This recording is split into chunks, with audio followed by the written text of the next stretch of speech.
12th day of November, 2018, allegedly, according to that thing we call a calendar, and this indeed is the Ochelli Effect, broadcast live from the facilities of Ochelli.com, but also heard in a variety of other places. I do want to quickly acknowledge our listeners over at Shake and Wake Radio, because I do know that this show is replayed various times, repeatedly over there, and I want to welcome you to the discussion. Anyway, there's a lot of other places it's available. Do appreciate it. Now, Apple has been giving us some trouble, but more on that in shows later this week, I assure you. It is a Moon Day or a Monday night, and we're kicking off the broadcast week the way we should with Jordan Maxwell. Now, Jordan has been doing this series with us about the major religions and religion in general on this topic, and we are on episode 14 now. It is amazing the amount of information that we've been able to cover, even in those previous 13 episodes. But there is yet more to go into. And of course, if you really want to study more, then I would suggest going over to JordanMaxwellShow.com. Now, that's all together. You put Jordan Maxwell, no dot, no separation, Jordan Maxwell and show, again, no dot, no separation, JordanMaxwellShow.com. That is the only website which is Jordan Maxwell's. Meanwhile, when you go there, you can easily find something called a research society, the Jordan Maxwell Research Society. It is something that you have to join. You get behind it. It's not that expensive. You can easily do that and dig deeper into not only the topic we're covering tonight, but a great many other areas of study, including the monetary system, governments in general, language in and of itself, the control mechanisms that are out there in various ways, and there is constantly new content being added. In addition, there's also videos which one can stream straight from the website for just a couple of bucks, and they're all yours. You don't have to get them mailed to you. You don't have to search them out, and they are directly coming from the source, Jordan Maxwell himself. A lot of other places claim a lot of things, but JordanMaxwellShow.com is, again, the only website that is actually Jordan Maxwell's. All right, so all of that now out of the way. Jordan, I'm going to repeat some of that later, just spoiler alert for those of you listening. But, Jordan, first of all, how are you tonight, sir? I think okay. We'll find out as we go along, I guess. I think I'm doing all right for a 78-year-old man. This is true, and I'm so glad to have you along. Now, before we went to air, Jordan was reminding me about what Steve Allen used to say, and he was a funny and intelligent guy. A lot of people don't know that, but he really was. He was extraordinarily intelligent. He wrote so many books. I think it was like 25 or 28 books that Steve Allen wrote about philosophies, science, religion, theologies. He was an extraordinarily brilliant man, and he had some incredibly one-liners. He used to say there are two kinds of facts in the world: the kind you look up and the kind you make up. And I'm tired of listening to people who make up stories. And I thought that was interesting. Well, this is true, Jordan, and it is extremely interesting. Now, today is the day that we find out that Stan Lee is no longer with us on this planet, it seems. And he is, of course, the guy who created many mythological, interesting things, entire universes, worlds, so on and so forth through the comic book medium. And there are a lot of people who are hypercritical of that sort of thing. I got to tell you, though, Jordan, in my mind, and I said this on social media earlier, I don't know if people took to it very well, but I said, someday it could be that someone will create a religion out of what it is that Stan Lee created for the sake of a comic book, and it would not be all that much different than what it is we have today, although the characters might be a little more colorful. I tend to think you're right. That's what we have today. We have religions, very big, powerful religions, which are based on the same kind of foundation, on characters that never lived, on ideas and stories that were made up, purposely, politically made up to mislead whole nations of people politically for political reasons. And so it wouldn't surprise me if we have religions based on some of Stan Lee's work. And incidentally, the man who was representing Stan Lee in his legal proceedings and the legal problems Stan Lee was having was identical to mine. And his attorney I have talked with, who was representing Stan Lee, also understands my situation.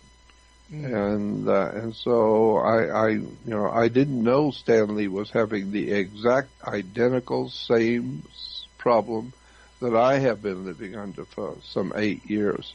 Yes. That's interesting. Stan Lee was an incredible man, and he gave us so much. Right. There was so much to make movies and television shows and all kinds of fun things that he was into that I think is based on some very serious kind of research that needs to be done on some of the subjects he dealt with. So, no, I absolutely concur, and it is notable, in case the listener is not aware, Stan Lee was confronted with a situation where effectively somebody stole his property out from under him, effectively taking away a lot of his power to even conduct business or ever on. A lot of people don't know about this kind of stuff. They think about him as the grand master of the Marvel universe, so to speak. But at all times, when somebody is trusting of the wrong people, all of a sudden things can be taken away from you. And Stan Lee certainly endured a similar situation. Now, I don't want to get into it too deeply with you tonight, Jordan, but if people know what's going on, there's a reason why I'm telling you only go to JordanMaxwellShow.com, and right. I'm going to leave it there unless you want to talk about it, Jordan, but we have many other topics to tackle, so up to you as to what direction we're going to go in tonight. Certainly, I've heard from the listeners a bit, and I want to enter what it is they've had to say into the conversation. But Stan Lee, again, it might seem silly to some people to sort of venerate somebody who was a comic book guy or whatever, but an amazing amount of contribution to the popular culture, but also in a very esoteric sort of way. There's a lot more to it. Into Hollywood and big business, entertainment, big business. He was extraordinarily successful in translating all of the wonderful, strange stories and strange ideas he came up with that were brought into Hollywood and made it very popular. And around the world, people enjoyed movies that are based on Stan Lee's work. Mm-hmm. So Hollywood really, used him. They made lots of money off of him. And you got to know that if Hollywood's making millions and millions of dollars off of you, you must be important. And that's what happened with Stan Lee, is that he was the author of so much that we are now today seeing and entertaining us in Hollywood.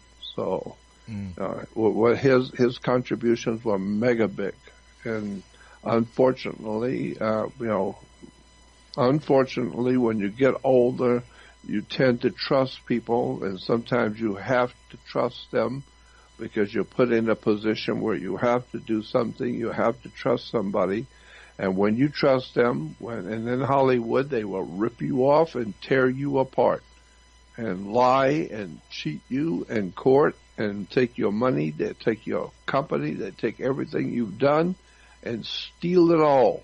Mm-hmm. And they figure you're an old man, you're like 80 or 90 years old. What are you going to do? If they steal everything from you, they will get it all, and you're going to die anyway, so you don't need it where you're going, and they're going to take everything. So that happens in Hollywood a lot. That happens in the world a lot. Mm. People coming into your company, purposely coming in, patting you on the back, and with a knife in their hand. They're going to cut your throat as soon as they can. They build you up as a great friend. They tell you how much they love what you're doing, and they want to help you. And if you are an old man and you trust them, to help you. They will help you. They will cut your throat and drain your blood and take everything you own and leave you for dead. That's the world we live in today. Well, absolutely. And, it was a very intelligent man who I will not name, but I did have a lot of contact with, that people would be surprised I had a lot of contact with a few years ago. He is now gone. But he once told me, I guarantee you one thing in life, young friend, and that is that if an assassin will come for you, he will be smiling at you when he comes. That's right. And this is a truth that I've kept very close to me at all times. I'm sharing it with you guys, not telling you who it was, but it was a guy who knew a little something about assassination. Let's leave it at that. Jordan, so I'd like to get directly into it. I thought it was definitely worthy of a little bit of discussion about Stan Lee and his contributions. And who knows, again, I would not be shocked to, if I were able to travel 200 years into the future and the human family were to survive past this particular precarious, turbulent time. I would not be surprised 200 years in the future to see the Church of Spider-Man somewhere, and this kind of thing, because these legends which this man created and helped others create are that deep, are that thick, are that realistic that, quite honestly, it would not be difficult to build a religion off of them had you not known that they originated in, books that were meant to entertain children to begin with.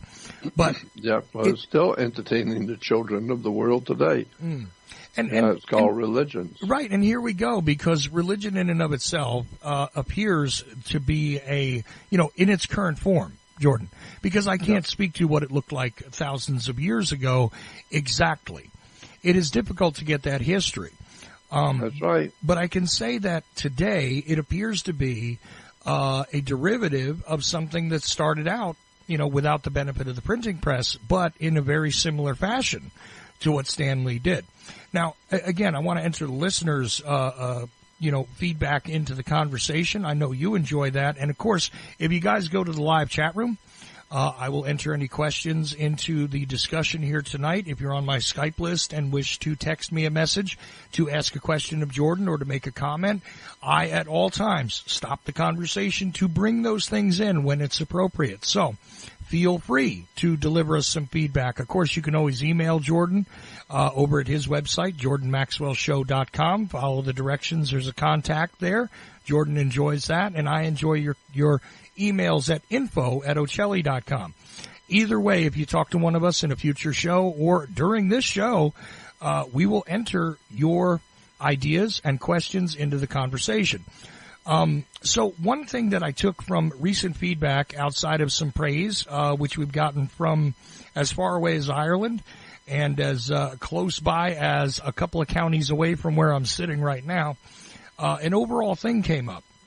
And that is that we have mentioned Islam, talking about the three major religions, what a lot of people call the Abrahamic religions, and you've certainly tackled how, well, that's an interesting device to say that's where it came from, considering it's supposed to be a man who a Brahmin might or might not have existed, but the actual Abraham character is one thing.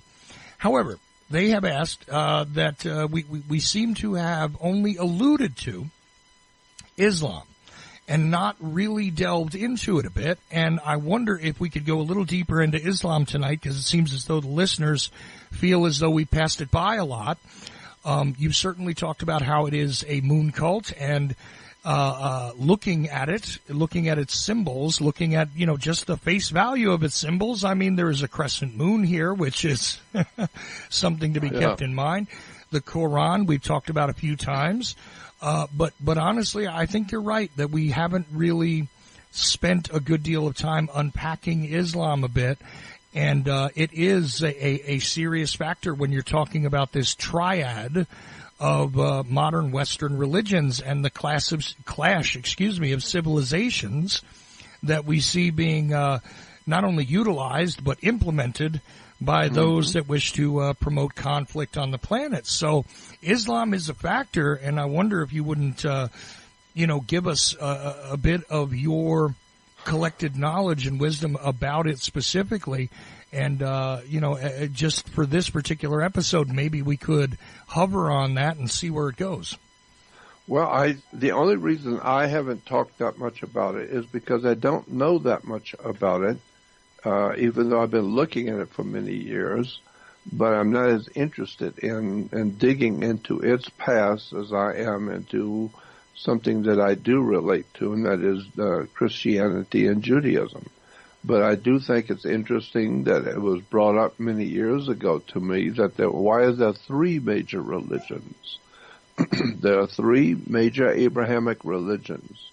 And we know that Abraham was originally called Abram, not Abraham. And Abram was from what we call the Iraq, from that area we today would refer to as Iraq. And there's a reason why there's a war in Iraq, because of the Abrahamic religion. I would say to the world listening to us, if you're really interested in the history of Islam, keep in mind to do some research on the web if you can. Do some research in books in the library on the major religions of the world being corporations. They were set up as a business, corporations. And, then you will find that Islam is like Christianity, is like the Vatican. They have their own Vatican. They have their own seat of power on the earth. In the Middle East, and the Jews have their own seat of power in the Middle East. And the Roman Empire was dominant over both the Jewish and the Islamic Empire.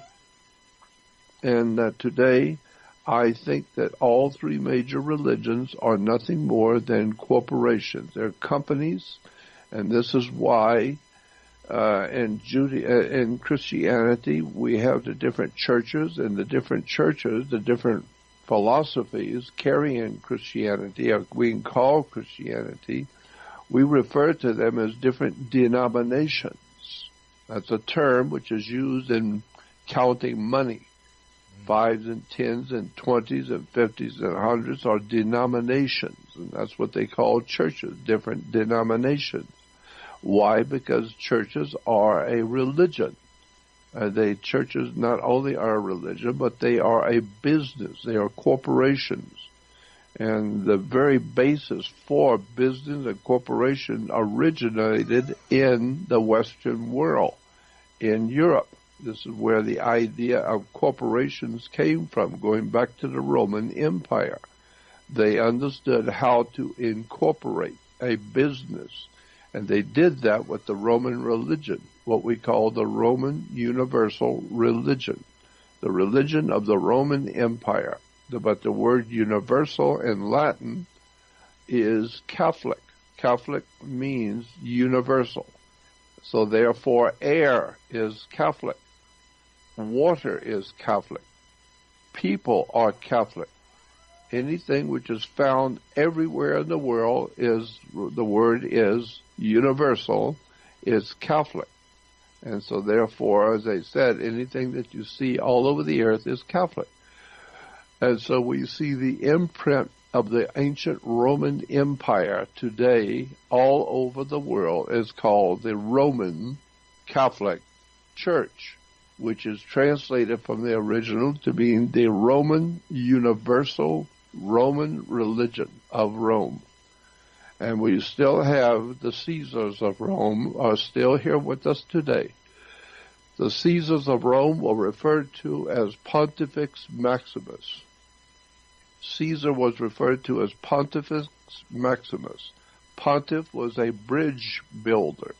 People who build bridges were referred to as pontiff. Pontiff bridge builders, and therefore the maximum bridge builder was the Pontifex Maximus. And this is what we call the Pope today. Well, that was a term which was used to determine Caesar, was referred to as the Pontifex Maximus. The great bridge builder, the maximum bridge builder. What are you talking about, bridge building? I'm talking about the fact that when Caesars of Rome would send in their troops into another country, they would take over that country. They allowed that country, once they took them over, they would allow them to become citizens of Rome. They were under Roman law. They were under the Roman Caesars, but they could have their own religion and their own philosophies and their own cultures, and they could do things the way they've always done it, as long as you remember Caesar is God, period. He is the ultimate authority over your country, over your customs, over your people, over everything you've ever done in your own country. Caesar is now God, period. And therefore, you can believe whatever you want and do business the way of whatever you want, do whatever you wish to do, what you've always done, as long as you remember who the boss is. And so that's the way it works today. The whole idea is that no matter what country you are the head of, no matter what position you hold in your country, and a particular presidents or princes or the royalty must go to Rome eventually. You must go to Rome, just like you're supposed to go to Mecca, once in your lifetime, no matter who you are, no matter how important you are, you should go to Rome and bow down on your knees before the Pope and kiss his ring, just to show Caesar that you accept him as your absolute master.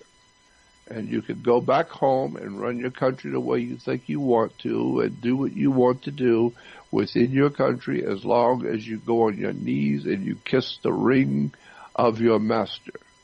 And so the Roman Empire today still exists. We call it the Vatican. And where is the Vatican? In Rome. That's where Caesar was, in Rome.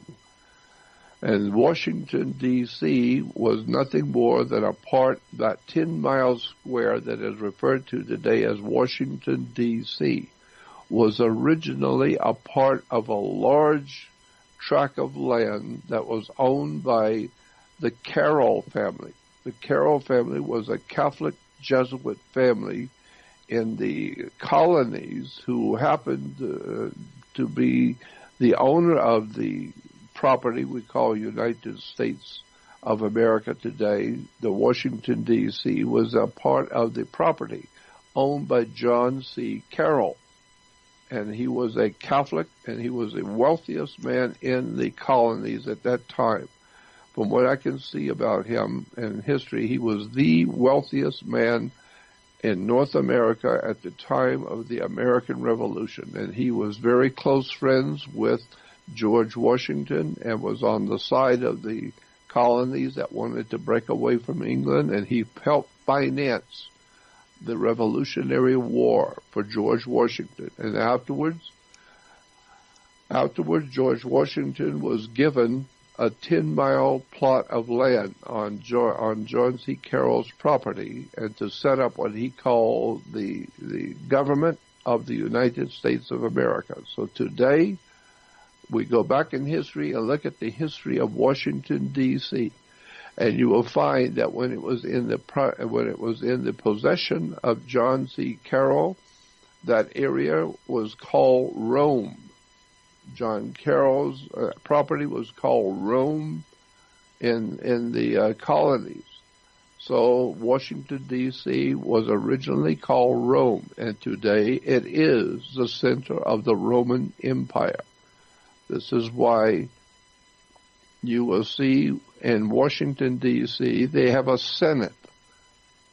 And if you go back and read the history of the Roman Empire, Caesar ruled Rome, and he ruled the empire from the Roman Senate. And the Senate was on a hill in Rome. They had the building for the Senate was on a hill in Rome. It was called Capitoline Hill. And so today in Washington, D.C., John C. Carroll's property, there is something called Washington, D.C. up on the hill. It's called Capitoline Hill or Capitol Hill. So we are today living in a North America under the Roman Empire. And this is why New York When Rome moved into Britannia, when the Caesars of Rome moved into the island of the UK, what we call the UK, the United Kingdom, when Rome moved into the UK, they set up their base of operations to control the island for Caesar, and the place where Caesar set up his government was in York, England. York, England was a center for the Roman Empire in Britain. And so today, it only follows that we have something called New York. And New York is the empire state. It's the state of the new Roman Empire, the Empire State. They even have a building called the Empire State Building. This is why in New York, the Empire State, you have a large statue sitting in the water. As you come into the port of New York, you will see a Statue of Liberty. The Statue of Liberty is not the Statue of Freedom. The Statue of Liberty is what it says it is. It's a Statue of Liberty. Liberty means you ask permission. You get a license. You pay a fine. You get a ticket. You are under submission to a higher power. When you come into this country, you are under the Roman Empire, the new, profoundly powerful Roman Empire. And New York is the Empire State, the center for the Roman Empire on the earth today, New York. And this is where you get into the religions and the most important and powerful politicians in this country, were being directed, financed, organized, and directed by the Roman secret societies, the Roman cults of the Roman Empire that are here, that are operating in our country today. The people of America, we call ourselves Americans, but we're not. We're Romans. Well, and that's Jordan, today, this leads to an interesting question, because trying to study history previous to what people would call the rise of the Roman Empire in history, there was a couple of other empires that seemed to behave in exactly the same fashion. Which include the stories related to Alexander the Great. That's right. He did precisely what you described, conquering different places, but then allowing them to keep their religion. And look, you can keep your religion as long as you understand you're bowing down to my standard. That's right. You can keep it. And matter of fact, we'll take the kings of those areas, we'll turn them into governors of sorts, and they are rulers now in my stead. Alexander did this before the typical thoughts about the rise of the Roman Empire. Also, even the empire which Alexander did battle with and did subvert, according to the history I'm able to read, the Persian Empire. Notable people are like Darius or Darius, depending on how you pronounce it, and Xerxes, his son, whom did battle with Alexander, literally, but they had assembled a massive empire which came from the east and seemed to behave in the same way. We will subjugate the rulers of these lands and turn them into our subjects, therefore making them part of our lands, so to speak. Right. Which, is this a function of empire that the Romans then took and perfected, or was this the real predecessor of what was to come in Rome and simply didn't have a headquarters just yet? It's kind of an interesting question, isn't it? Well, of course it is, but I think the answer is kind of obvious. Even babies and children, little kids in the first grade, are very selfish. They want to play the game the way they want to play it, and they want to own everything themselves, and they want things to go their way. And then when you get a bunch of children together, there's going to be all kinds of arguments and fights, and that's why adults have to go in and settle it and make sure that all the children have a say in what's going on, and you don't have one child who's going to overpower everybody else, and it's his ball, and he's going to play the game. Everybody's going to play the game the way he wants it. And that's just, it seems to be part of the human nature to want to control your environment and control your world around you. And that means you have to, first of all, control all the other humans who are like you, and they want to run things their way. So you've got to show them who the boss is, like Al Capone would do. You know, he would show you, you know, you could be a part of the organization, the mob. But if you get out of line and start thinking that you're the boss, you're going to be a dead man walking. And so this seems to be the way children think, and children are simply grown up. When they grow up, they get bigger and they're older, and we call them adults, but they're still mentally children. Mm. And so we now see organized crime, syndicates, criminals who want things the way they want it. They want to do it the way they want to do it. If you don't like it, they'll kill you. They'll do whatever they can to knock you out of the picture completely, so they will be in control. And we call that criminal. We call it criminal crime. And so that's why today we have so many people trying to hurt each other and cause other people to be in subjection to them. And that's always been a problem. And so I think that that's why we have the different empires that come up, because ultimately the bottom line is what goes around comes around. When you try and take other people down, like the Bible says, be careful when you're digging a hole for your enemy that you don't fall back in it. And so, you know, what goes around comes around. In other words, if you're trying to do something to hurt someone else and steal their property and steal their life and, you know, and subject them to your will, be careful that you don't end up killing yourself. It might just turn on you, and you're going to be in trouble one day for what you were trying to do to somebody else. You got caught up in it and you went to prison. So that's what I see happening. So many times adults try and take over somebody else's life and cause themselves to end up in prison. So, right. Well, and here's a fascinating thing about that, Jordan, because I often refer to the nation state that we deal with here. You know, they call it America. I'm holding up air quotes for those of you listening at home. They call it America, but I refer to it as the American Empire. And why? Because it is behaving as empires have in the past. Now, when you bring up this idea of gangsterism, really, when it comes to these behaviors, it is a salient point to make. Why? Because even in the underworld, the alleged underworld, this is exactly the behavior that takes place. You consolidate your power. You know, you don't necessarily murder all of the people that are conducting illegal business in a certain area. You turn them over and you make them part of the organization, or at least they're now working for you instead of working for themselves. This is the way it's done. And I also believe that Michael Parenti was very accurate, now not necessarily in everything he said, but when he coined the phrase the gangster state, and he was referring to the behavior of America, most notably through the assassination squads and death squads and interfering with other people's lands and the way they did it and installing dictators in different places and things like that. That's what he was referring to.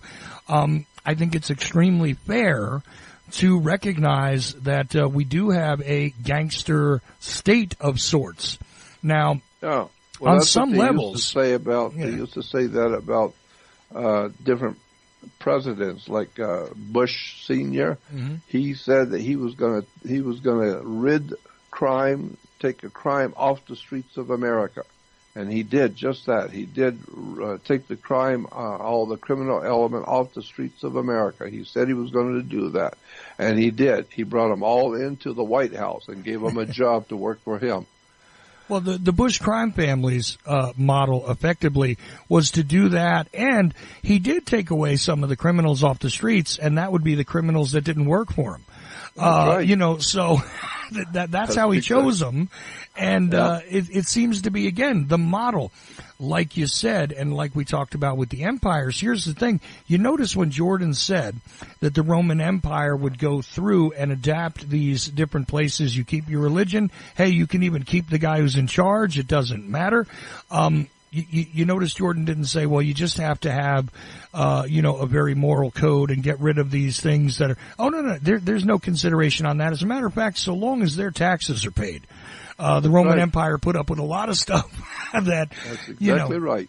As long as you pay your taxes and you come in here, and when we call you, you come in here and you're respectful, and you get on your knees and you show us that you accept us as your masters, that we will bring you in and let you do business, and we will see to it that you are protected and your business is protected, and your country gets big grants and big contracts from us, and you are our friends. Like Al Capone used to say, any man who wants to be my friend, I want to be his friend. And if you want to be my enemy, you're going to find out who I really am. You want to be my enemy? Try it, and see how I will react to that. You want to be friends? Good, I'll be your friend. You want to be my enemy? I'll deal with you. Mm-hmm. And so, this is why I say that the way that America is being run today is a criminal element. It's a whole criminal element going on for power. And it was said many years ago by this German philosopher, can't remember his name right now, but he said when fascism raises its head in your country, it can be quickly brought under control and eradicated. If the government itself is honest and decent, it can do what it needs to do to protect itself from the fascist element. When the government begins to see that the criminal element is taking over, the government at that particular moment can move to get rid of that criminal element if it's honest and decent, and it sees what's going on. It can get rid of its enemy and keep it clean and above board. But if it does not do anything to stop the growth of the fascist movement, one day the fascism will be so overwhelming the government has no possible way of extricating itself out of the situation. The government will not be able to stand up against the criminal element, period. It will not happen. And it said, in that particular German philosopher said, and it will never, ever, if it ever takes hold, fascism ever takes hold in a major government, it will never, ever give up its position of power. It will never give it up. So once fascism is taken over, it's done. It's finished. That's what you got. That's who you are. And this is where we are today in the world we live in today. The most powerful government on the face of the earth is the Roman Empire today, which is the U.S., Washington, D.C., and it is purely a criminal, fascist, bloody, criminal element on the earth today. And this is why today I believe there's going to be practically impossible to ever clean the human race up again. I think it's pretty much impossible to hope for a better future when the people who are in power today are mentally deranged criminals. They're living in a totally different world than you are. They don't see the world the way you see it. They don't live by the same moral codes, ethics, morality, or anything else. They don't have any problem with murdering women and children. It's just a horrible situation that we are now as Americans in. We are in a mess that we cannot get ourselves out of. The problem is very simply stated. When you see big-time criminality, who do you go to? You go to the law. and you go to the police, you go to the law enforcement to enforce the law and show them the criminality that's going on, and they come in with the power of government and clean up the criminality, put the criminals in jail, and make sure everybody knows you don't do that in this country. It don't work. And so you live by the law. But if, in point of fact, it's the law that is corrupt, and the lawyers are corrupt, and the whole system of judges is corrupt, the entire system itself is corrupt, who are you going to go to clean that up? You're going to go to the courts. The courts are the corruption. You're gonna take it to the police. The police are corrupted. So if you want to turn to the government to show them the corruption so that they can do something about it, you're going to find out the government itself is promoting the corruption. They are the criminals. And this is why all the criminality works so well, is because the government goes along with it. The government's making money off of it. This is why I think it has been my idea and my thought since back in 88 and 89 when I was giving the lectures on this subject of why we have so much criminality. I believe, is my personal opinion, I believe the United States federal government needs criminality. They need the criminals on the street. They need the violence. They require it. They need it. It's a part of their system to have murderers on the streets. It's part of their system of government to have rapists and murderers out on the streets. That's why you go to prison. You learn how to become a really deadly criminal, and they put you back out on the street. And why do governments need to have criminals on the streets? It's because criminals keep the people frightened. They keep the country frightened.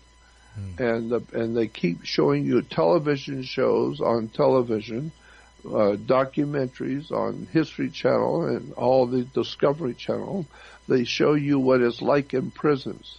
They show you what it's like to be in a gangs, and how the gangs live in prisons, and horrible raping and killing and all the violence that goes on in prisons, and mafia movies, underworld movies, all the incredible crime that the humans are capable of.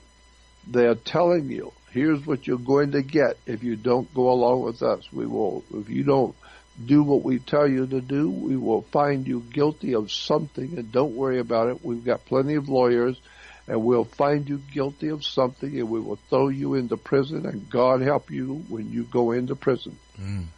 Because if you're just a regular, ordinary, working-class person on the outside, you have no idea in the world what is waiting for you in a federal and state prisons. So that's why we need the criminality. We need people to be frightened, and then we need them to be frightened in their homes. So that keeps them quiet, that keeps them docile, and so when we have criminals that come out and come into a restaurant and kill 14 people, they get a $25 fine, and they get to go to court, and you never hear about them again. And then they're out on the street the next time, and when you get somebody who's killed 10 people, you find out, well, yeah, but he was arrested 20 years ago for killing 15 people back then. And here he is killing 10 more today. Well, where's he going? Yeah, he's probably just going to get a fine or a ticket and pay a couple $100 fine, or get 2 weeks in a county jail, and then he's out on the street again. But if you don't pay your taxes, or if you don't do something you're supposed to do, you'll go to prison, and God help you when you do. It's a dirty, filthy operation. This is why lawyers are referred to as criminal lawyers. The American Criminal Lawyer Association, criminal lawyers, is called the American criminal justice system. I've often wondered about that. Why do they call the justice system in America a criminal justice system? You think about that. American criminal justice? Yes, because the justice is administered by the criminals. And that's why there's so much,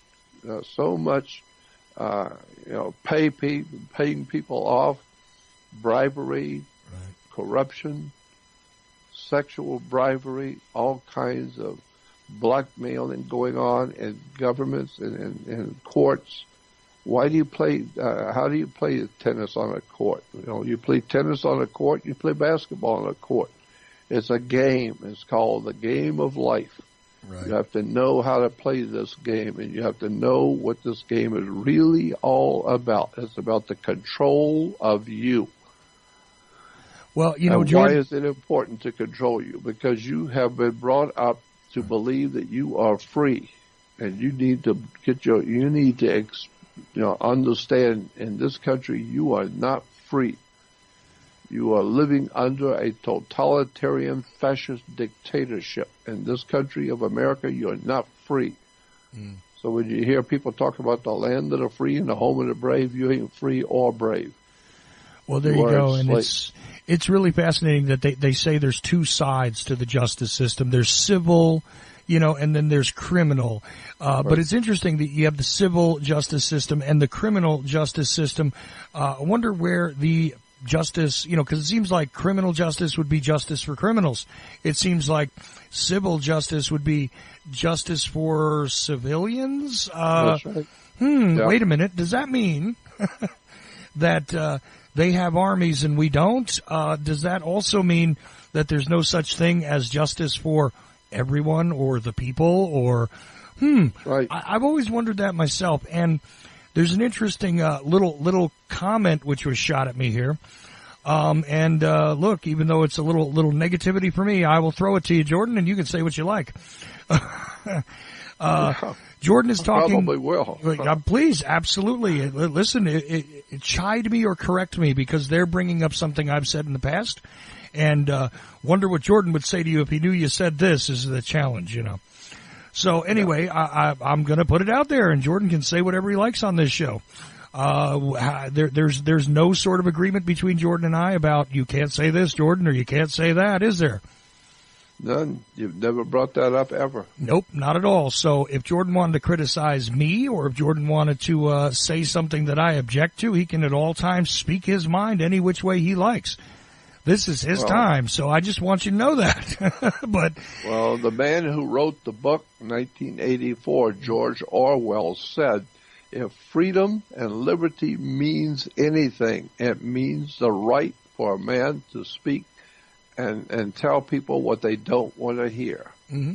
No, and I'm willing to hear anything from you. So I'll give you this, a little bit of a challenge here.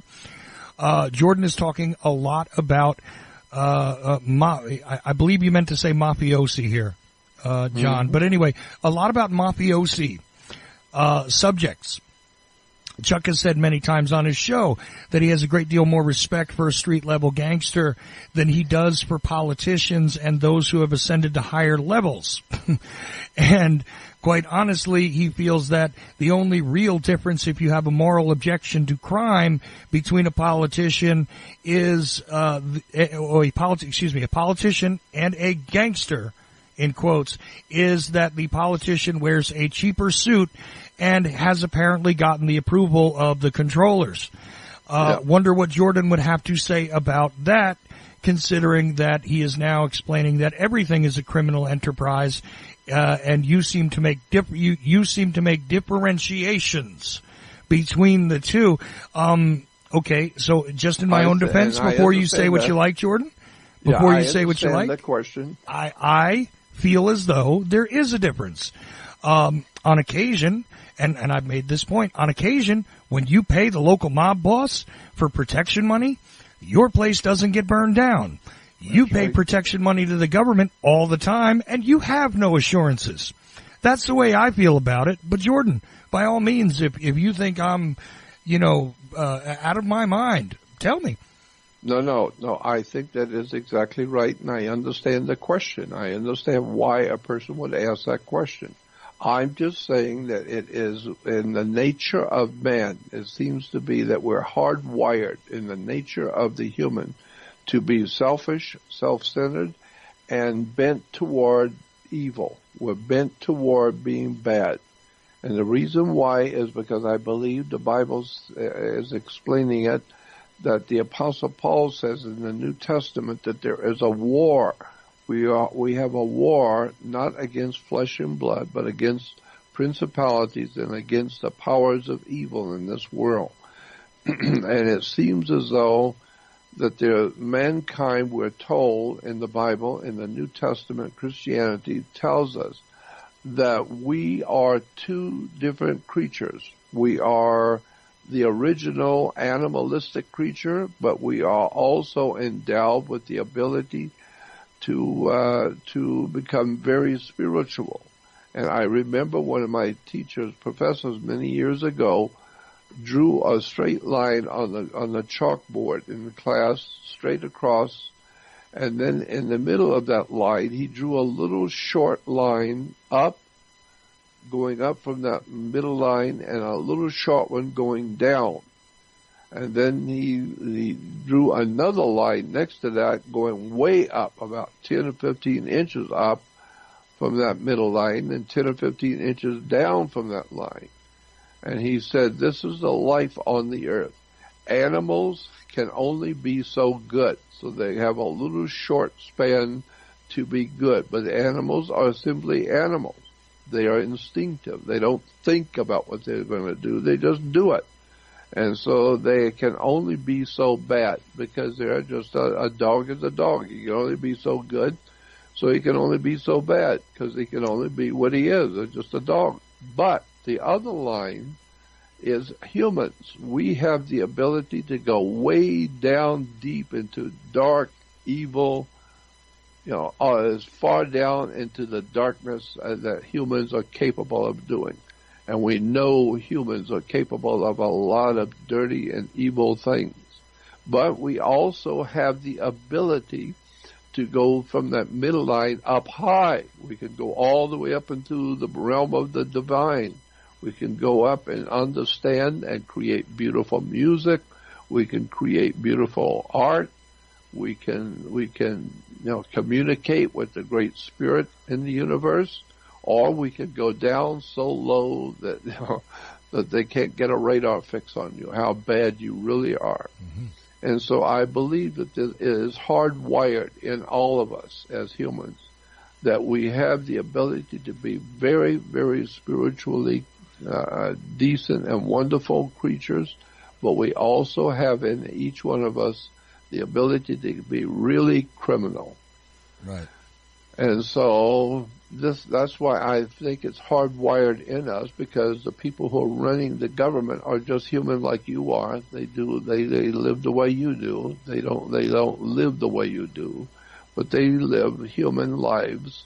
Right. And therefore, when they're tempted with money and sex and drugs and do anything they want to do and get away with it because the system protects them, then they're going to fall into it. And it's not their fault. I know, I believe that people who are involved in organized crime are caught in it like a trap. Mm. You get a little something that the organization, the outfit wants to give you. They make it easy on you to get something, to get the house you want. They make it easy for you to get the new car you want. They make it easy for you to pay your bills. You got the money, you got the protection, and before you know it, they gave you something. Now you got to give them something. Right. And the way the government works, there's a law that says anything the U.S. government finances, it owns.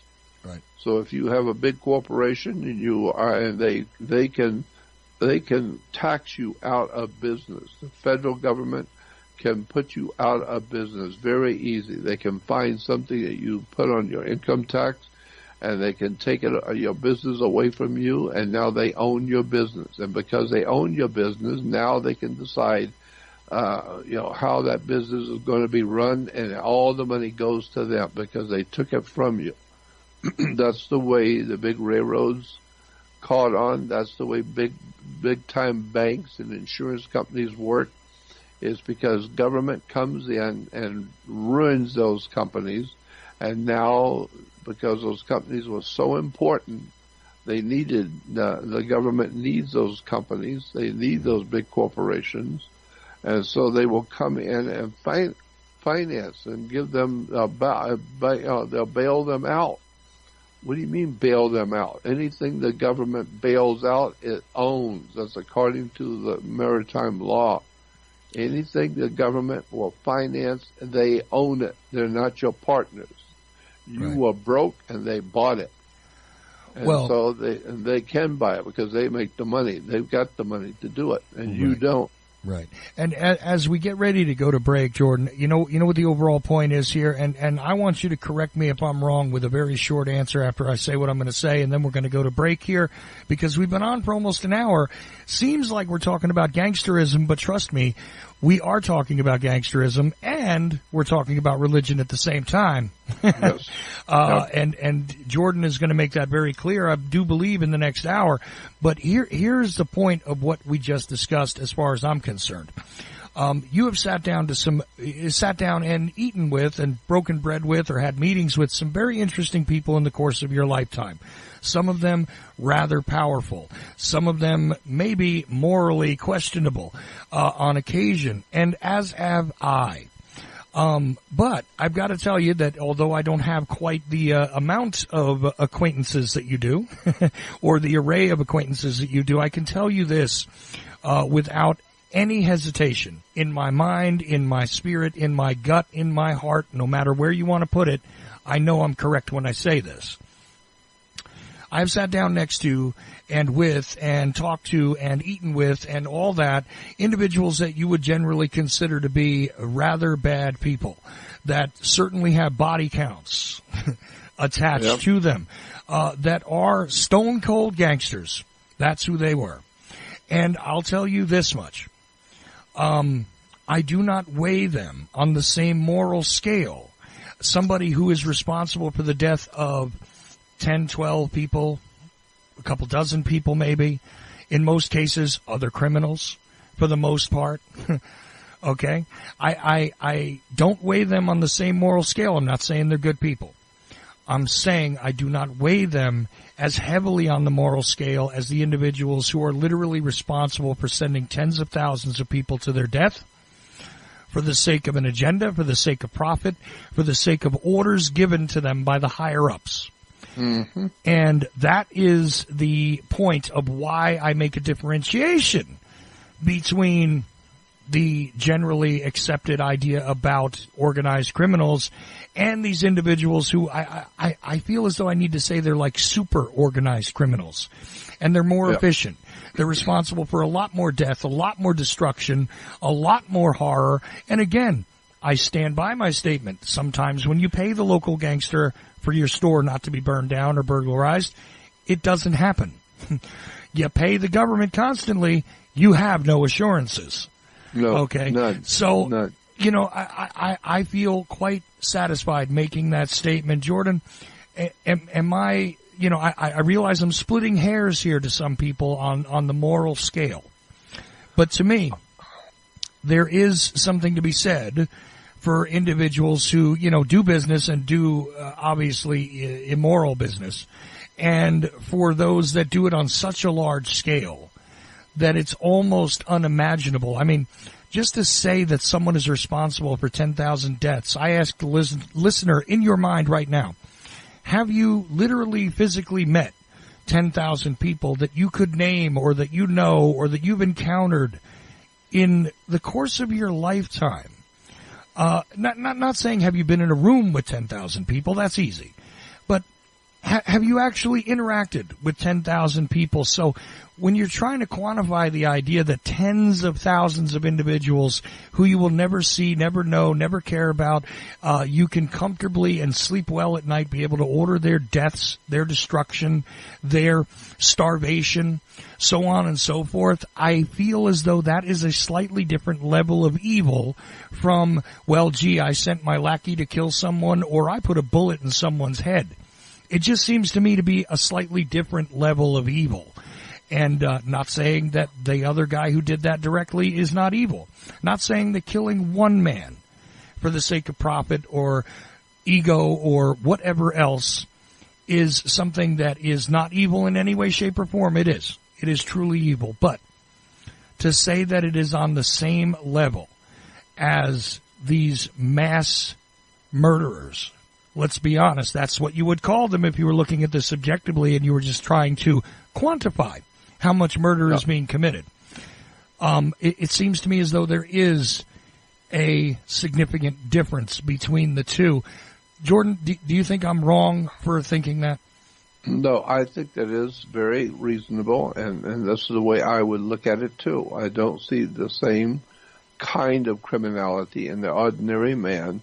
I see criminals who are capable of killing people, but I also see those same kind of people going into political power and using their political power to do the same kind of thing, get their way by killing people, get their way by buying you off or blackmailing you. You know, politicians get their way with you by you agreeing to go along with them. They trick you into signing papers and trick you into doing things that you didn't know what you were doing because they didn't tell you. Because why? Because they run the system and they know that you don't know. It's called legalese. There's a big difference between something which is legal and something which is lawful.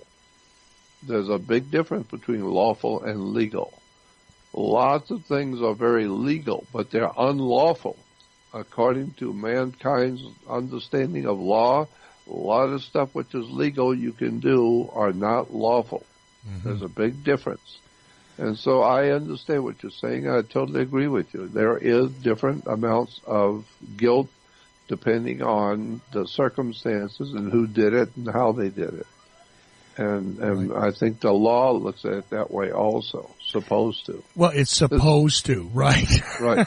Now, yeah, that's another subject, but look, the subject at hand is religion, and again, some people might think they've gotten away from that topic. Now the Ochelli Effect begins a little late here at Ochelli.com, but either way, you are listening to a remarkable discussion with the great Jordan Maxwell, and you can follow up on this by going over to jordanmaxwellshow.com. Yes, all three of those words together, jordanmaxwellshow.com, and go and continue on with your studies, not only through the public section, which is available right there, but also because there is a research society in which you can get deeper into the subject being discussed tonight, as well as a great many other things connected to it, interlocking really like a panopticon of weaponry turned upon us all by those who are actually the owners. You can do that by taking a look at the monetary policy, governments, how they were created, selected, continue to operate,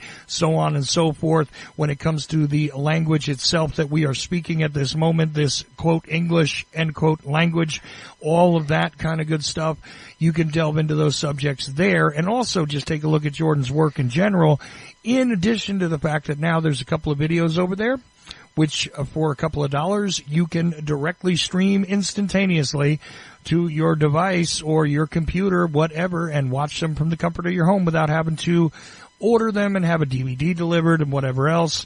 And those things come direct from the only website, which is actually Jordan Maxwell's. That would be jordanmaxwellshow.com.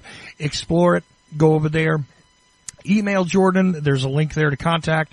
You can email Jordan at all times. He's happy to see that. Make a donation at all times. He's appreciative of that.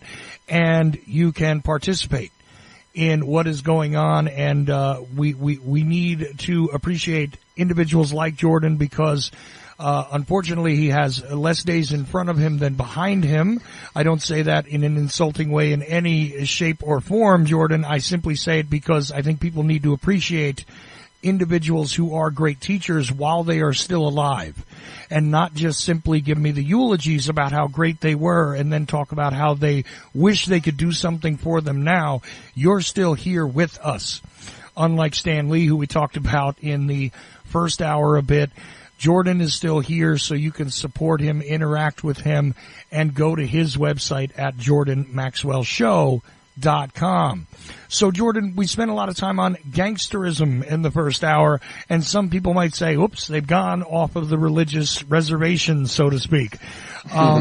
Not at all. In fact, gangsterism is, well, part of the operating principles behind that which we call religion, in my estimation. I mean, works kind of the same way. And I was told that by an FBI agent in San Diego.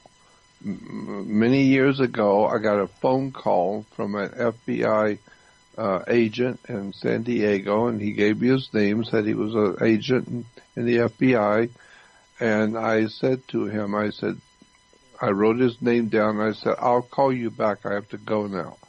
And so we hung up, and then I called information and got the telephone number for the FBI office in San Diego. They gave that to me. I called that number, and it was the FBI, and then I asked for him, and they put me through to him.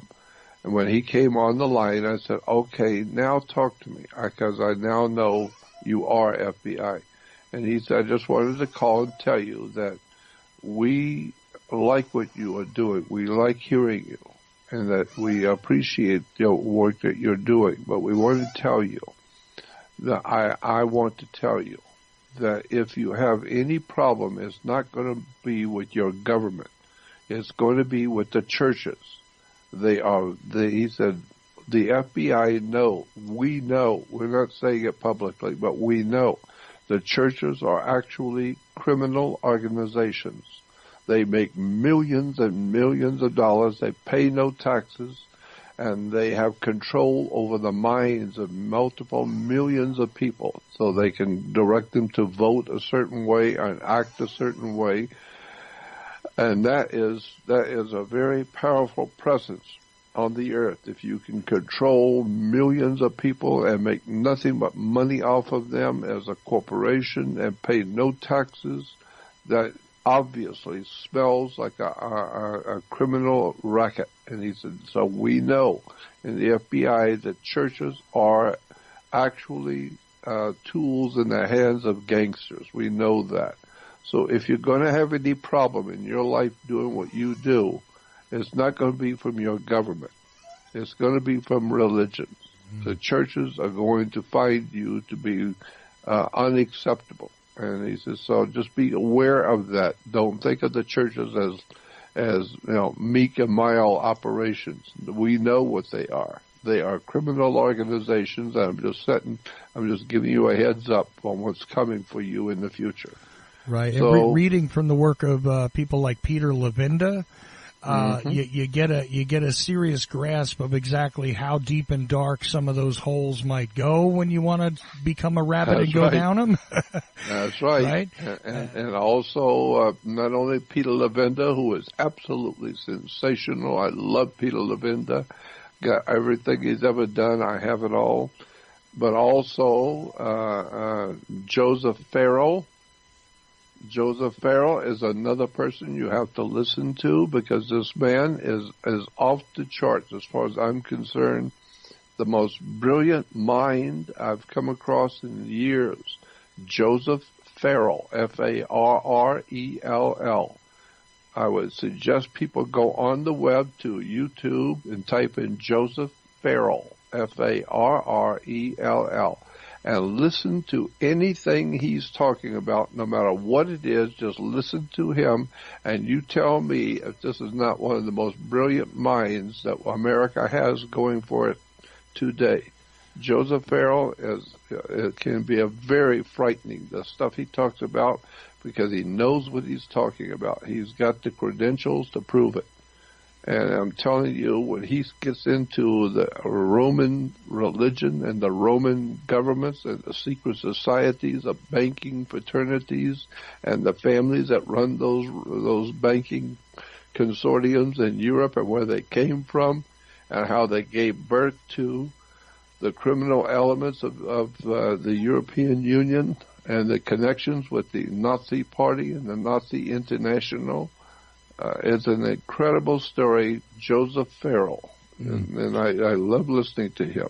And I also want to acknowledge that during the break we did get an email in at Ochelli.com, info at Ochelli.com, and it does state that they thought you were talking about Friedrich Nietzsche or Nietzsche, depending on how you pronounce it. I'm not sure which is proper, but I've certainly read a lot of what he's had to say regarding totalitarianism and his current situation when he was alive, all of that.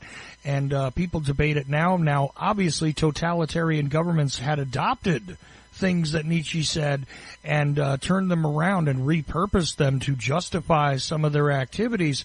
But what do you, is that the philosopher that was exactly who I was thinking of. Yes, that's who I was thinking of, Nietzsche.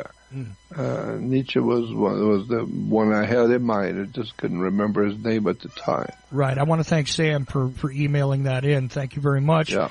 You were correct. You had another philosopher possibly in mind, but you nailed it the first time out with the first one you mentioned that Jordan had in mind when he was saying that. And there's a great deal of study to go through with Nietzsche's discussion regarding totalitarianism and the spread of ideas, and how it was going to unfold and how it was actually unfolding during his time when he was alive. I think you would suggest to people that they should study carefully what Nietzsche is saying and what he means by it. Because people have adopted it for various purposes, right, Jordan? Yep, that's exactly right. Nietzsche was very, very incredibly interesting guy with a lot of strange and wisdom and knowledge into the life of mankind and how we act and how we operate on the earth and what's going on in the criminal element of the society and how governments really work. I was very impressed with Nietzsche's work. And there was another man that was heavily involved in the occult religions during the 1800s. I can't remember his name. I've come across it many times. I can't remember his name, but he said in one of his writings, he said that there will come a time when America and the federal government of America will slowly but surely begin to clamp down on information. It will come. It won't be so obvious to everyone, but it will show itself, and you will see it. There will come a time when the U.S. government will slowly but surely begin to operate to dumb down the citizens and to shut down all portals of knowledge and important information will be shut down by the U.S. federal government because they do not want the people thinking too much. It's a very difficult situation for them. How would you like to call yourself an absolute Führer, an absolute dictator in a land of people with 150 IQs? If you get a country in which the whole country is highly educated, highly intelligent, and extraordinarily brilliant people in the country, and you're going to come out and you're going to call yourself an absolute dictator, and you don't even have a high school education. And how are you going to be an absolute dictator and frighten the people when the people are far smarter than you will ever be? They're far more advanced than you possibly could ever be. And so that's why the powers that be in the U.S. government want to keep people ignorant. So they will look like they are intelligent compared to the people. And it's true. That's exactly right. Admiral Rickover, if he was one of the famous admirals in the U.S. Navy, when Admiral Rickover retired, because he was such a celebrated figure in the military of this country, when he retired, 60 Minutes did an interview with Admiral Rickover. And I recall they said to him, the host on 60 Minutes said to Admiral Rickover, he said, "Admiral, it has been said here in Washington that you are one of the most brilliant minds U.S. military has ever had. You are an extraordinarily genius. And Admiral Rickover smiled, and he said, well, I thank you for saying that. It's very kind, but that's not true. It's really not true. He said, the actual fact of the matter is that the people in the U.S. government are so damn ignorant and ill-informed and just downright stupid that anybody who has a half a brain looks like a genius to them. And he said, so that's the real story. I'm not the genius that everybody's saying I am. It's just that I had an education. I learned how to think and read. And so if you think at all and you use your mind at all, you look like a genius to the people of America and to the government of America, because the government of America is so profoundly corrupt and stupid. So that's the name of that tune. Mm. And so that's why I'm saying, that's why I feel the same thing, that the government of this country is so corrupt it keeps the people ignorant and ill-informed and unread. It wants the people to be ignorant and ill-informed so they really can't think to do anything.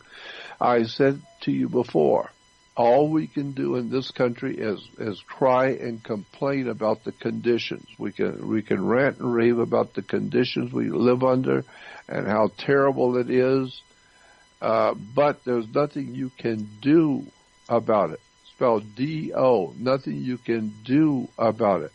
Why? Because you don't have the power to do anything about the situation you live under. And so the reason why you don't have the power is because knowledge is power. If you really understand thoroughly how a criminal operation is operating, you're not going to be taken in by it. You're not going to be fooled by it and deceived by it. And you're not going to think they are your friends. They're going to know who they are and what they're doing.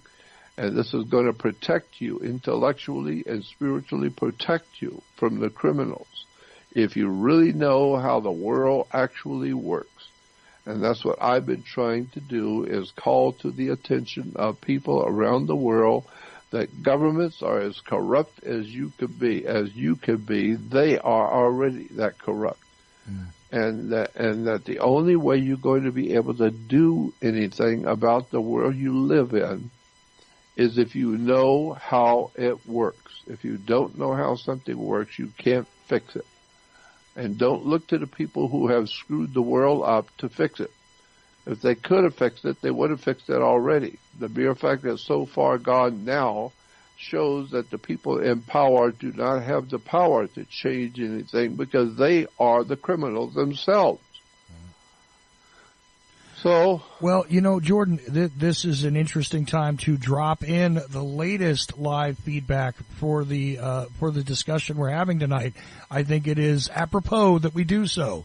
And I'm going to read it now that this is Brian's words, not mine, but I'm not telling you I disagree with it.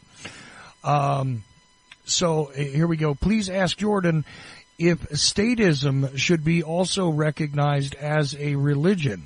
It seems like the government just has a good story, just like the church does, and therefore wants you to appeal to authority and only give over your personal rights and privileges to their control. I'm sorry about the way it's worded. I'm just reading it. No, but I'm telling you, I understand the concept completely. I said absolutely correct. This is precisely the way it works. Because if you go back into history, the leaders of different nations were always understood not just to be the king, but they were also the connection with the people to their God. The kings always represented their God, just like the Queen of England and the King of England supposedly is the protector of the faith, the protector of the Christian faith. And the most un-Christian thing on the earth is the British royalty. They are the most un-Christian, inhuman, fascist, Nazi, murdering bunch of criminals the world has ever experienced, and yet they are the protectors of the church. They're the protectors of the faith. And so it's absolutely true that government operates on the people's minds just like religion.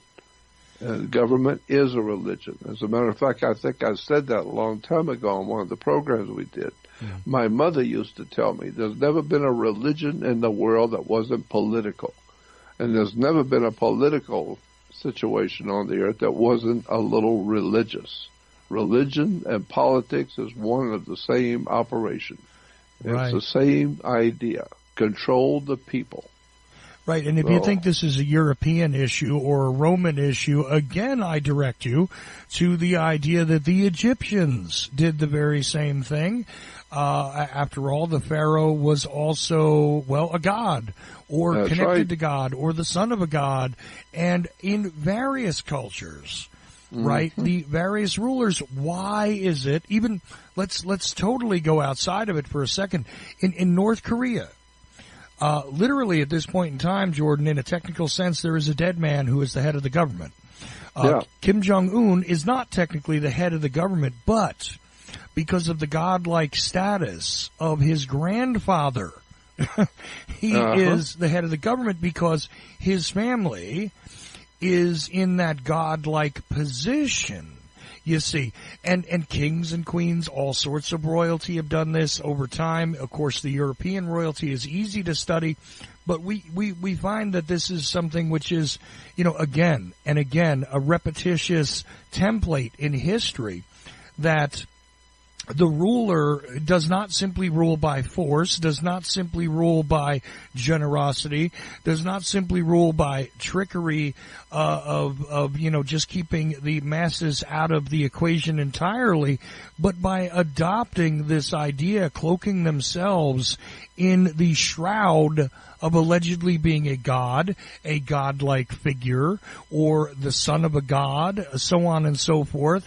And the interesting part about that, Jordan, is that, I could have swore that many years ago in mainstream psychology I read, and I'm sure we could read it again and find it right now on the internet in 100,000 places, that this is specifically the formula by which religious, quote, cults, end quote, are also formed. Not arguing with the fact that that is the template, but is it not exactly the same template by which governments, these churches, these different stories, so on and so on. It's the same thing, right? That's exactly right. That's exactly how governments come about. They get enough followers, and the followers are promoting it, and they pick up more followers, and eventually it grows to be a very powerful presence, and it becomes in a position where they can take over the political control over an area, and they become known as a government. And the government is made up of occultists, made up of simple people who want more power, who want to control other people, and they run for office, and the people elect them, and they now have the political power that they've wanted. And now they want to take over the government, and then they'll kill each other. They will infighting, where they don't mind killing a president, as they did with John Kennedy and his brother, and Martin Luther King, and all the other political assassinations. People who want political power will kill for it. And this is why today people will die for their religion. The Islamic world do not mind going out and dying for their spiritual beliefs. And that brings us back to religion. I mean, well, right. One last commentary here that was entered into the live show, and I want to go directly to where your thought process was after this. But really quickly, I want to let you know that a listener said, and this is not a question, this is a comment, but I think one that I'd like you to hear. It just occurred to me that there has been no leadership that one can find in history that does not have the God element, God is in quotes, God element entered into the equation. they are chosen by God or anointed, or possibly they justify themselves in a moral sense, and moral is also in quotes, based on the ideas behind a loosely understood religious faith. In other words, all leaders who ascend to high power seek to keep it and justify what they do by a God-like intervention. I don't know if intervention is the right word, but I agree with the sentiment, Jordan. What do you say?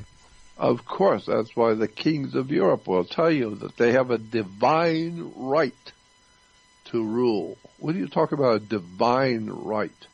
Divine implies God has given you the right to rule over your nation. So you have a divine right. What do you talk about divine? Well, you're talking about the Pope. The Pope is the Father. He's the great, the Holy Father. And why? Because he talks with God. He's the Godfather. Mm-hmm. And the Godfather has appointed you to be the president or the royalty or the whatever your position in royalty is. That's papal. The papacy will back you in whatever you say you are. The papacy put you there. They allow you to be there. The Holy Father. And that's why if you're royalty, you better drop in and go on your knees and see the Pope and bow down and kiss his ring. Because if he decides that you are getting too uppity and you're thinking too much of yourself, he might make a decree that you are a heretic, and he doesn't want you in the place of government, and that way the people will turn against you instantly. So, well, and this is all about a hierarchy, which again, I'm sorry to interrupt one last time, but I know you want these things brought right to your attention. This is about a hierarchy, which somebody does talk about here briefly, and I think we should do a future show just generated from this question. Given that Veterans Day has just passed, and the idea of military organizations being like religious organizations, it seems that they are also the same. This is the thing. I think that is worthy of discussion for a full 2 hours, Jordan. The idea I think it is too. I think there's a lot about that needs to be said. That's gone on too long, and this is why we are involved in buying into. That's why I said to you before that it's propaganda. And propaganda does not deceive you. Propaganda helps you to deceive yourself, and it plays on your emotions. They use terms in the government like "support our boys." Mm-hmm. We support our boys in the war. And I've said so many times, you go into a bar in San Diego. In the Navy district, you go into a bar, you see a bunch of guys there, with a beer at the bar, and you go over and say, "Hey, boy," and call him a boy. You will find out they're going to tell you, "Hey, how big do men get where you come from, son? Calling me a boy. Mm-hmm. You better back off. I'm not a boy." And then you find out, no, they're grown men who are trained to defend themselves. They carry guns. They're not a boy. So if you want to support the troops, well, that's one thing, but don't call them our boys, because they're not a boy. If you go to a basketball game of teenagers, or go to a little league baseball club, then you're supporting your boys. Right. But you're not supporting boys when you go out and talk about support our boys. The troops, they're not boys. They're grown men. They've been taught and trained to kill. They are military men. So give me all that crap about, well, we support our boys. That's our boys. I'm so sick and tired of hearing that kind of politician rhetoric, all that politicians' terms that that they get you involved in. and now you feel like, oh yeah, well, I'm supporting our boys. It's just a very sad situation, how governments manipulate our thinking and how churches and religion are based on natural things which we have lived with all of our lives. As long as humans have been on the earth, there are certain things we all understood, and those ideas that we've all lived with for thousands of years have been put into stories so that we can now live with those stories that teach us what we've always known. This is why today, in religion, in the Western world, God is a man. He's called God the Father. Why is God the Father? Well, because of the rain that comes in the summer and the spring. The spring rains is why we call God the Father, is because of spring rains. And why? Why is that? Because in the ancient world, the peoples understood that the connection between humans procreating, having children, having offspring, and how the earth has offspring. All the animals have offspring in the spring. Offspring, meaning that the animals reproduce themselves. The plants reproduce themselves. Everything comes alive and is alive and reproduces itself in the spring. Why? Because of the rains that come. And so the rain was considered to be the sacred fluid that would impregnate Mother Earth, Mother Nature. Mother Nature woke up in the spring, and plants began to reproduce themselves, the flowers coming out, the animals coming out and reproducing themselves. So spring was a time for reproduction. And how did the earth, Mother Earth and Mother Nature reproduce herself? With the spring rains, the holy fluid that came from God the Father to impregnate Mother Earth. And this is why, from there you can go into, if you want to be born again, as the Christians call it, to be born again, you have to go back into your mother's water, because when you were born, her water broke and you came out to life. So if you want to be born again and come out to a new life, you have to go back into your mother's water. What do you mean, your mother's water? Your Mother Nature, Mother Earth. Go back into the lake, and it's her water. And you go under the water and you come out, and now you are a new life. You are a new person. You've been born again. You come out of your mother's water. Right, and these terms all tie together rather well. The ancient terminology and the more modernized version of it, you hear them talking about the seed of someone. Literally, people do not create seeds, so to speak. That's right. Not a seed like you would see in an agricultural sense, but That's the seed of, and, speaking about water, of course, we've heard Jordan discuss the birth canal and exactly all of those interesting words that are utilized in order to give you an idea of what's happening. So when you're talking about the spring rains and this idea of fluid and all of that, it was a rudimentary understanding of the process. Now, sure, over time we learn differently, but that rain in and of itself is a life giver. It's not necessarily the seed of life, but it is certainly essential to the process, which is why water is never forgotten, and we do recognize that water makes up the majority of this planet's surface, and we realize that everything that lives on it requires water. So water is an interconnected thing. And this is why water is also utilized in these different ceremonial presentations, like you were talking about. You're being born again. You're immersed in water just like you were immersed in the womb, and you were literally surrounded by fluid. I mean, in a scientific sense, I'm not trying to be graphic about it. I'm just stating a fact here. In a scientific sense, you're in the what some people describe as embryonic fluid, which is made up of a lot of water, actually. Yes, there's blood, which is a separate liquid from water, but blood and water do go together rather nicely, and there's other fluids in there that are not necessarily water. But altogether, how would you understand this in a general sense? As water, as fluid, as liquid. That's right. You came down the birth canal. Right. And your mother, her water broke, and you came out to life.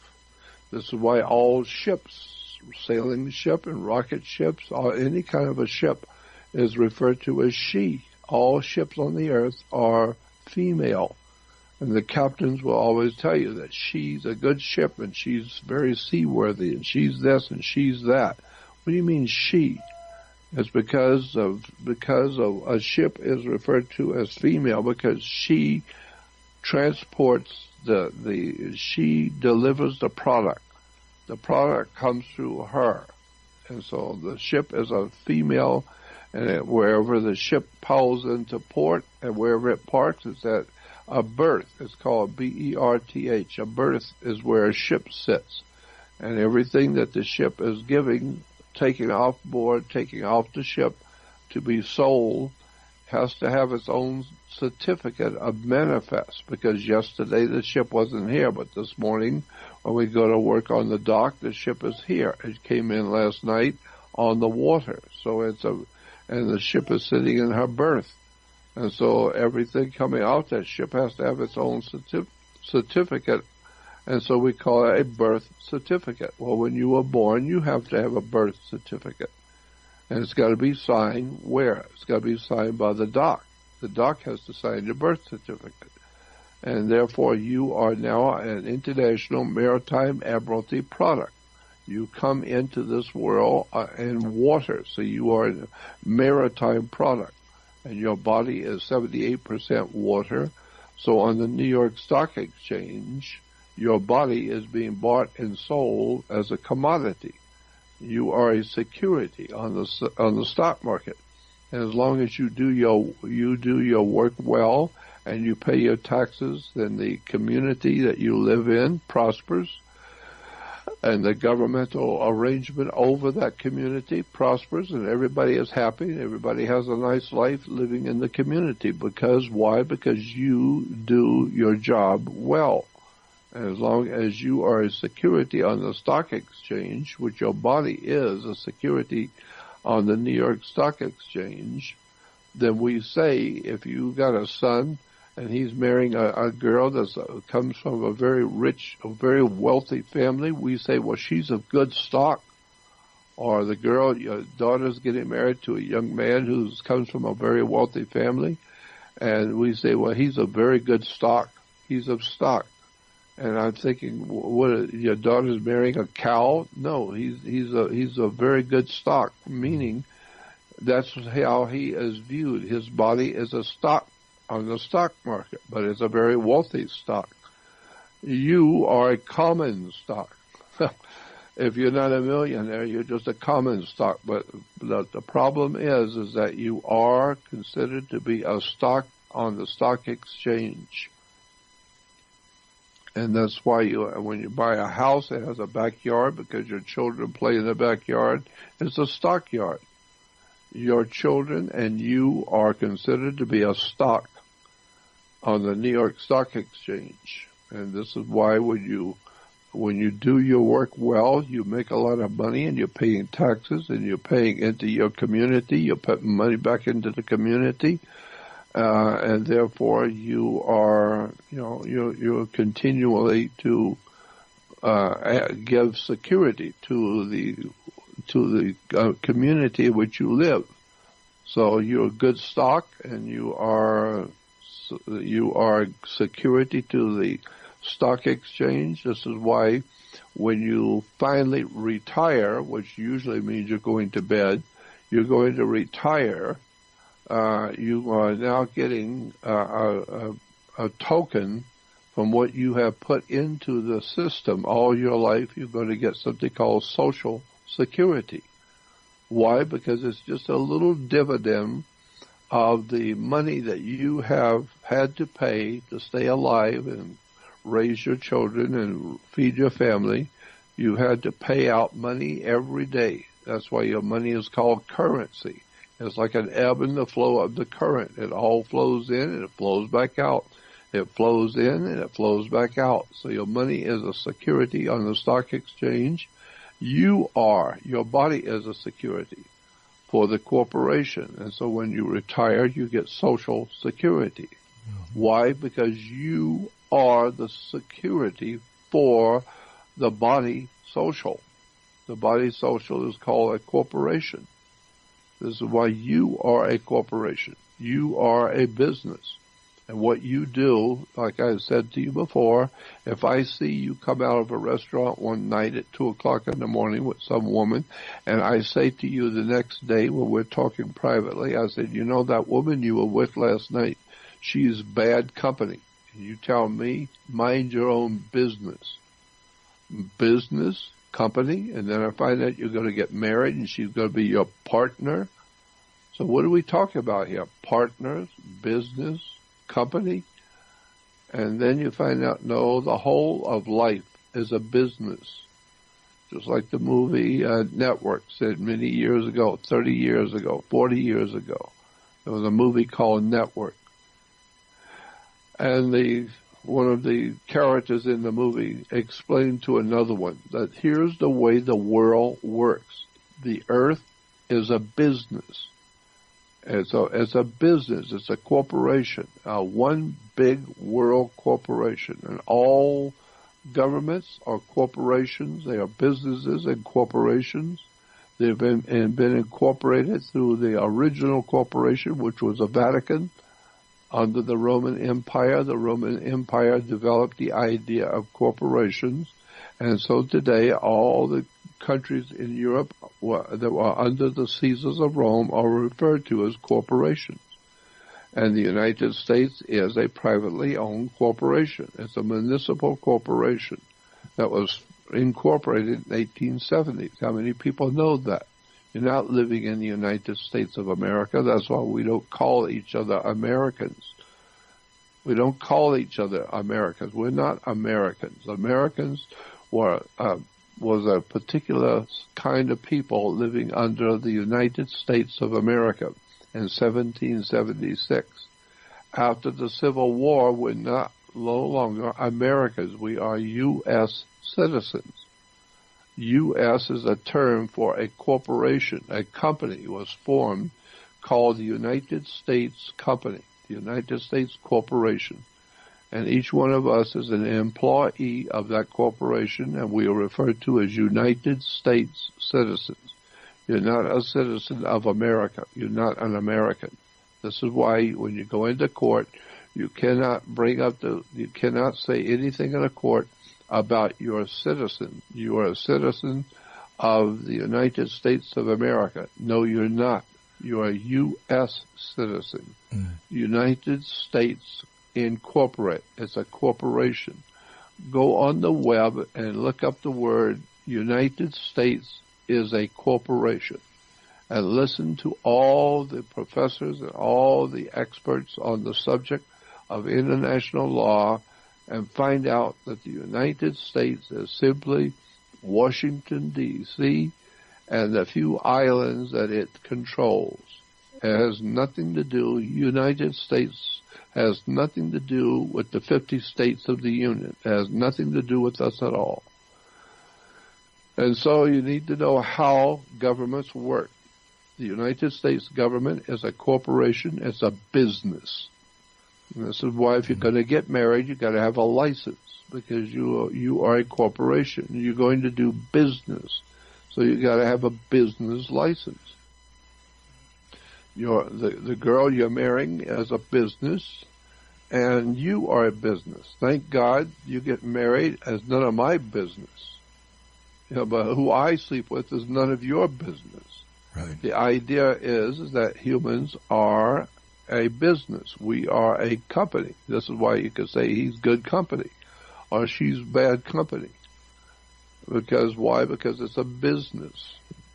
You need to understand the foundations on which your life exists today. You don't understand how the world really works. That's why you have courts. That's why you have police. You have police because they enforce the policies of the corporation. Corporations cannot make law. They can only have a policy. And so seers can decide what they want to do with their business, and it's not the law of God. They don't make the law of the land. No, it's just a company, it's just a corporation. And so they have certain things they call their laws that they live by, their corporation operates under. And it's not a law, because corporations are not empowered to make laws. But they do have their operation. They do the things they want to do with their company. It's called a policy. Mm. So the company has a policy, and so the United States has a policy. And so to make sure you follow that policy, they have police. They enforce policy. By who? By politicians make up the policy, and it's backed up by the armed police, which gives us our word police, policy, politicians. It all goes back to the whole idea of the world is a corporation. It's a business. Well, as we come to just about the close of episode 14 here in this series of discussions on religion, this one might have been a little less conventional than people might have expected, because we spent a great deal of time on things like Stan Lee and gangsterism and exactly what criminal organizations behave like and exactly how different or alike they are to the governmental organizations. One might wonder something, and I do have a piece of feedback here I'm going to just throw at you before we close out. But before I do that, I want to remind people that they need to go to jordanmaxwellshow.com. jordanmaxwellshow.com, altogether one word, because that is the only website which is Jordan Maxwell's. And of course, join the Research Society over there, examine all of this and many more topics which are relevant, tied to it, and related to it in such a way that you can't hardly tell one from the other, quite honestly, because it's all connected. But all of that, including the language, the monetary system, the way that the justice, in quotes, system behaves, all of these things are examined in depth in your Research Society, which people can get to by going to jordanmaxwellshow.com. There's a button there for the Research Society, and also these videos which are now streaming over there. I figure you're going to add a couple more soon, but there's just a few over there that you can get direct from Jordan Maxwell himself. So that's, usually you go to the source when you want to go to the source, right? Well, that is the only website where you get the source that we know as Jordan Maxwell, jordanmaxwellshow.com. This piece of feedback is a very general, very large question, and who knows if you'll be able to capsulize it quickly. But, Jordan, the question I think is valid, although it is extremely broad. Is there a way out of all of this? Is the question in general. I mean, because the listener, who's named Daniel, does wish to seek a silver lining, understands a great many things that you have talked about over the years. I happen to know who this is personally, and I know that they have spent probably hundreds of hours listening to you easily. I mean, I'm probably underestimating it, but I can say without question that he spent hundreds of hours listening to you and grasping what it is you are presenting. And I guess that question right there, is there a way out? Is there some sort of solution to all of that which is confronting the human family at this time? I mean, here we go. Ready for pressure, guys? You listening out there? I give Jordan Maxwell a couple of minutes to answer that question before we're done. But it's a valid question, Jordan, isn't it? It's a very important question, yes. And I am saying that I don't believe there is a way out. I know that there are things that you can do. There are a couple of documents on my Research Society website. There's under interesting articles. There's a couple of articles right there on the very first page of interesting articles on my research site that are so extraordinary, so incredible, that a way that you can walk away from government, period. But you don't necessarily want to do that. You can walk away from government. and government can has nothing ever to do with you ever again. There is a way to do that, but it's not something you want to do. I do not advise it at all. Because when you walk away from government, you have walked away from the world you live in. There's no more going to a bank, no more getting a job, no more paying bills, no more driving a car, no more of that, none of it. You might as well get yourself in a canoe or a boat and go to an island in the South Pacific and live on the island all by yourself, period. And whatever happens to you there, no matter what happens, you're by yourself and you're on your own forever. That's what will happen if you walk away from the society and the world in which we live. Everything is a business, and you are involved in a corporation. And so if you walk away from this world that we live in, you can do that. If you know how to do it in America, you can walk away from the government forever. And there's an article I found on the web that is so incredibly important and explains to you exactly who you are on the earth in America today. If you're in this country or if you're living in a country in the Western world, there's an article that explains who you are and how, if you have to and you want to, you can walk away from Western civilization's government, period. And nothing can be done. You can walk away and nobody can touch you. So, yeah, there are ways that you can get out of the mess we're in, but you don't really want to do that because you cannot no longer work to get a job. You can't do any banking. You can't do anything because you're no longer a part of the civilization that you're living in. You're no longer a part of it. They have nothing to do with you, and you got nothing to do with them. And if you have a bad accident, no hospital will take you. Nobody will take you. Nobody will touch you, period. Why? Because you're not part of the system.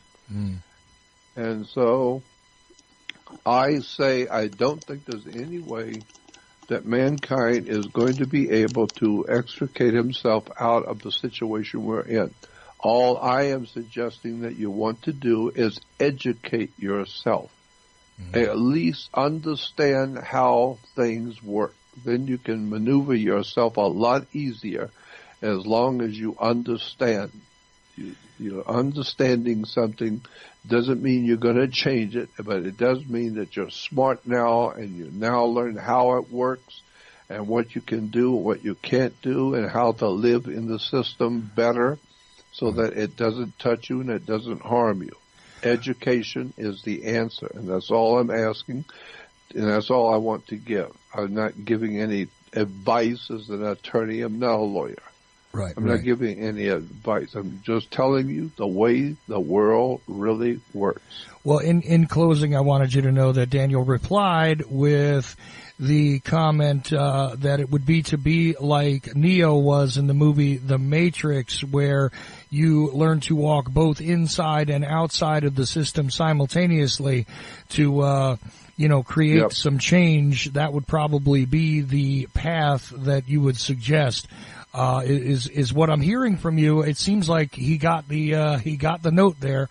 And I just wanted to say I think that's exactly right, and I feel the same way. So what do you say about that, Jordan? Yeah, I think it's like what was it Morpheus said? I'm just offering you the truth if you can handle it. There you go.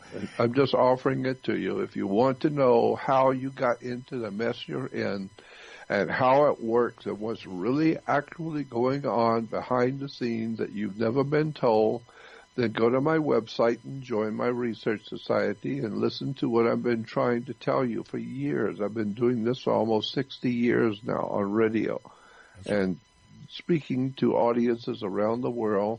I'm trying to wake the human race up to the fact that the world is not what you think it is. It doesn't work the way you think it does. Nothing is what you think it is. That's exactly correct, Jordan. And unfortunately, we're out of time here, but we're going to continue this series. because I think we're now getting into some really interesting areas. Not like the whole thing hasn't been interesting, but, you know, it just continues to get deeper. And